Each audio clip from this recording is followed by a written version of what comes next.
Hey guys, what's going on? Inception here, and welcome to another video. Today's going to be a video where I'm going to be kind of explaining the way that I would counter certain formations when people are playing in a certain playstyle. Now, just right off the bat, if your gameplay is poor during the daytime and your players feel very slow and sluggish, good luck to you because that's what it's going to take for you to win. It's just managing the victory rather than it is a skill-based thing where you can analyze a person's playstyle and then kind of exploit it. If your gameplay feels decent, good, or great, this is the video for you. So with this with Juve's team, right? I'm going to experiment with different formations and different playstyles. So the one thing I have to bring right up right away is that constant pressure blocks every single person on the pitch, right? So it's a very, very effective way to defend. It's a very overpowered way to defend. So it's something that EA needs to adjust as well, because the way that it works, I don't know if it's constant pressure or if it's another form of pressure. I'm pretty sure it's constant pressure. Every single player on the pitch is marked, and that's a huge problem because if every single player is marked on the pitch, you have nobody to pass to if you are calm and collective. So you kind of have to get lucky with certain bounce touches for it to go your way. So when people are playing constant pressure against me, what I tend to do is I like to switch to the 4-2-3-1 narrow, and the instructions that I will have set for the players, ignore the positioning of the players for now. The instructions that I would have set for the players would be to stay forward for the top three players, and then obviously stay stay forward as well for the striker. Now, what this will do, right, is they will still be marked because constant pressure alone is very effective. Constant pressure, the way it should work is that if your defenders are getting like plowed on, essentially, it would be nice if your cams and your striker in a formation like this, if they would be coming closer and trying to get into space more effectively, right? Because I like that they put all this pressure against your team when it's in your area, like your 50 or your half of the field. I like that a lot. I don't like that if I pass the ball upwards, I don't have any options because every single person's marked. But again, I like that the people are being plowed on in their half. It's just that there's no balance with it yet, but I feel like they can make a balance with it still, right? But anyways, stay forward. What this does, right, is that it allows you, and physical presence is very, very important for this particular thing, right? You need players that are tall and strong for this, right? It's nice to have this formation so that when you cross the ball to these guys from your half or from your goalkeeping area, they will stay forward. So when you cross the ball to them, you can go on a counter attack, because if you get lucky with the touches and certain things that come off, you can attack their 2, 3, 4 defenders that are defending against you, right? So very, very effective way to counter those guys. I always, even if I have to attack against someone, I like stay back while attacking. It's not because I want my players to get into the box. It's because I like their positioning more when they're on stay back while attacking. So that if I'm on the sides, for instance, and I want to cut back from where I'm running from, I can pass it back to the CDMs because they're not inside the box, they're outside it, closer to my general area. So that's why I usually like using stay back while attacking for these guys. And then again, stay back while attacking for the fullbacks, general thing. Be careful with your fullbacks in this FIFA, because in this FIFA, they always push up. That's just a thing that they have, right? Always look at the work rates. The work rates is the biggest thing nowadays, right? So look at the work rates so that your player doesn't aggressively push up, right? But they will still do it because it is a game mechanic in FIFA where your fullbacks push out of position to allow them space on the sides. It's really, really annoying, but it's how it works in FIFA. So you have to take into consideration with that kind of stuff. So this is what I would rock if someone's using constant pressure against me. Now, there's different play styles, right?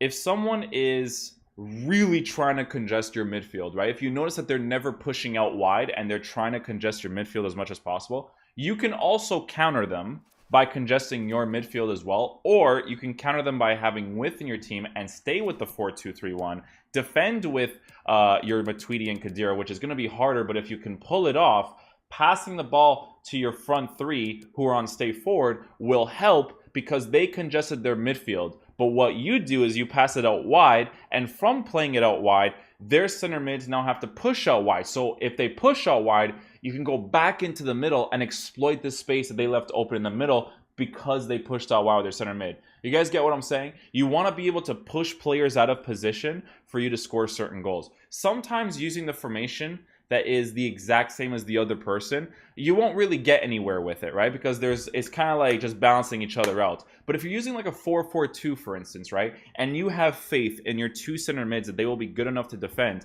having your fullbacks, your left mids and your right mids to attack forward could be very beneficial against someone who's using a 4-1-2-2.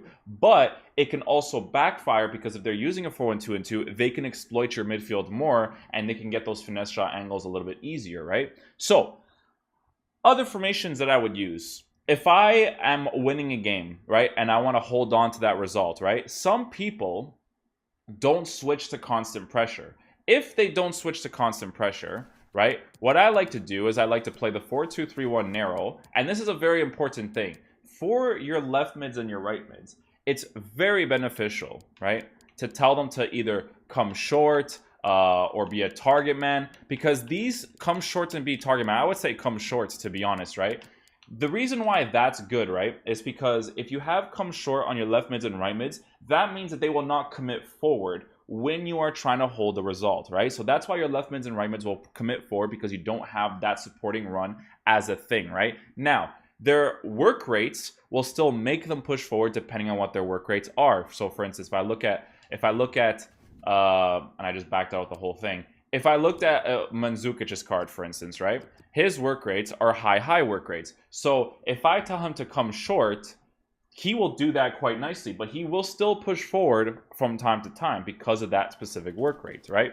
But yeah, come short's nice to have on the side so that, you know, you don't completely commit forward. Come back in defense, obviously, as well.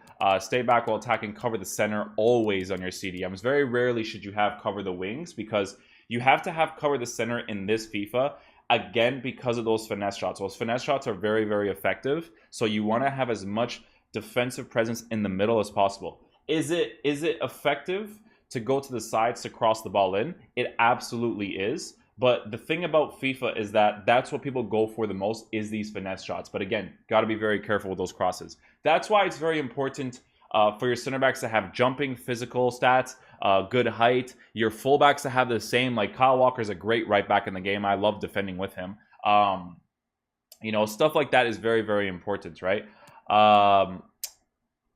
What else is there? So some people like to exploit the sides a lot, so they don't really use the middle too much. So if you notice if that someone's using a 4-4-2, countering them with the 4-4-2 would help, but it would also help to use the 4-1-2-1-2 and then attack them through the middle, because with the 4-4-2, right? If you don't have two good center mids, like let's just say I saw one of my viewers, his gameplay was with he had Fellaini and Sissoko, I think. It was Fellaini, Sissoko, or Fellaini, Dembele, right?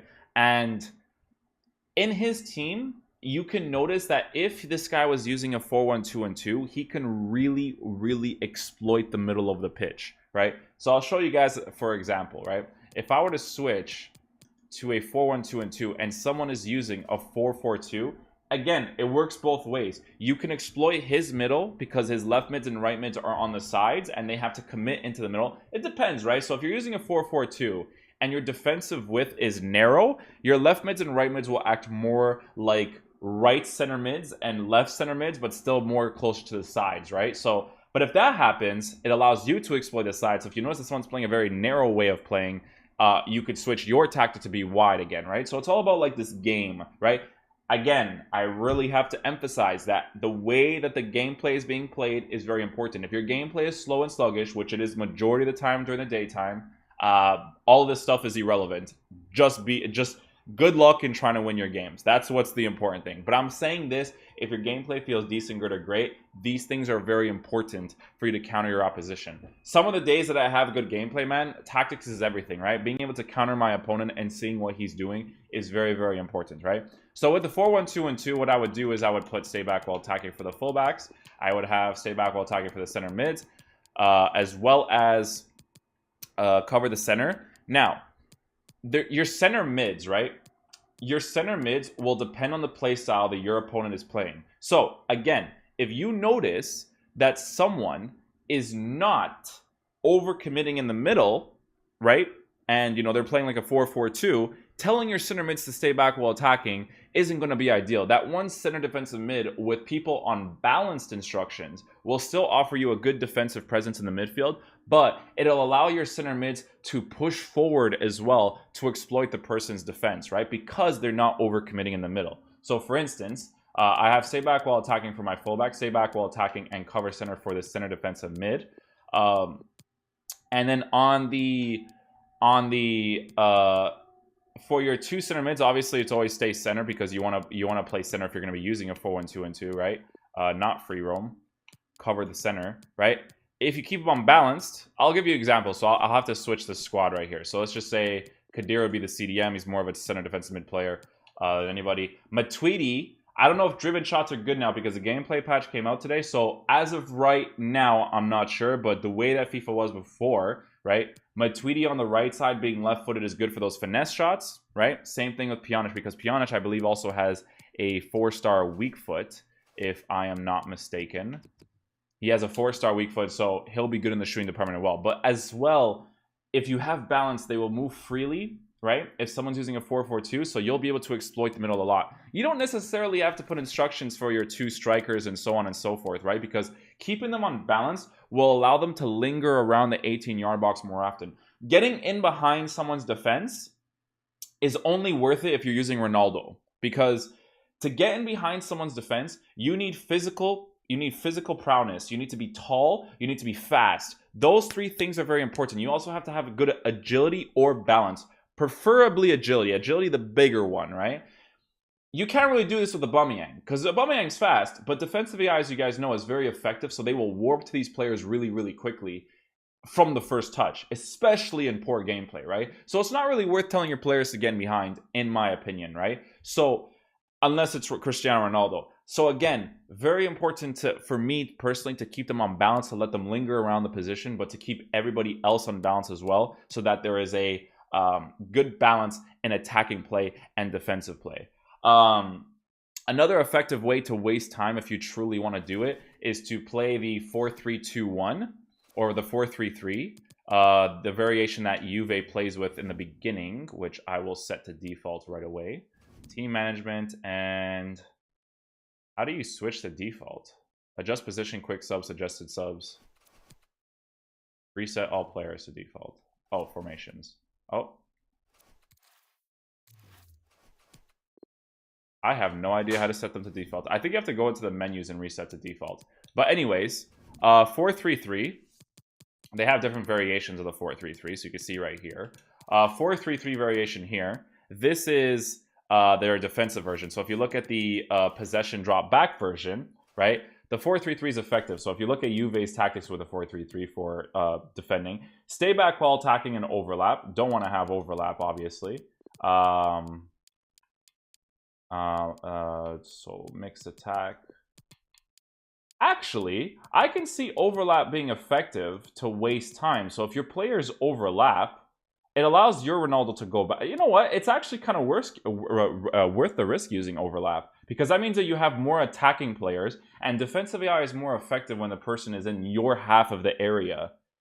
Although it is still effective in the middle, but not as effective as it is in your half when you have possession of the ball. So it's actually very interesting to look at. It'd be interesting to try that out for sure. Stay back while attacking, stay on the edge of the box. Stay back while attacking, stay on the edge of the box. Stay back while attacking, stay on the edge of the box. Stay back while attacking, cover the wing.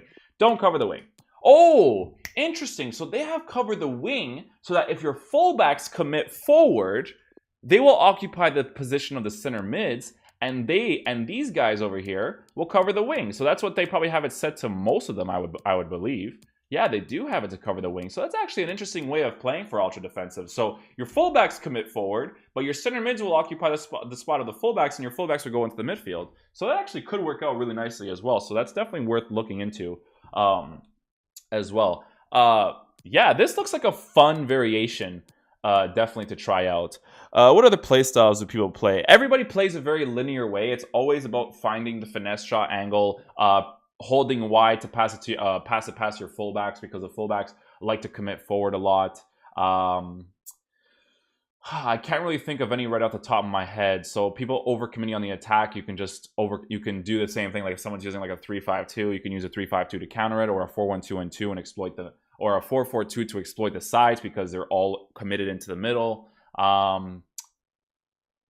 Yeah, I can't really think of any other play styles. People only play two styles. They will play constant pressure to have every single player marked on the pitch, and they will go for finesse shots and pass and do wide passes past the fullbacks. People don't really play other styles. Congesting your midfield is very important because everyone tries to look for that angle in the middle of the pitch. So I would say to congest your midfield as much as possible. But I can't really think of anything else, guys, to be honest with you, at the top of my head. But that is going to conclude the video for today, guys. I hope you guys did enjoy this video. If you guys enjoyed it, please drop a thumbs up on it. Definitely helps the channel a lot. And I'll see you guys in the next video. Peace.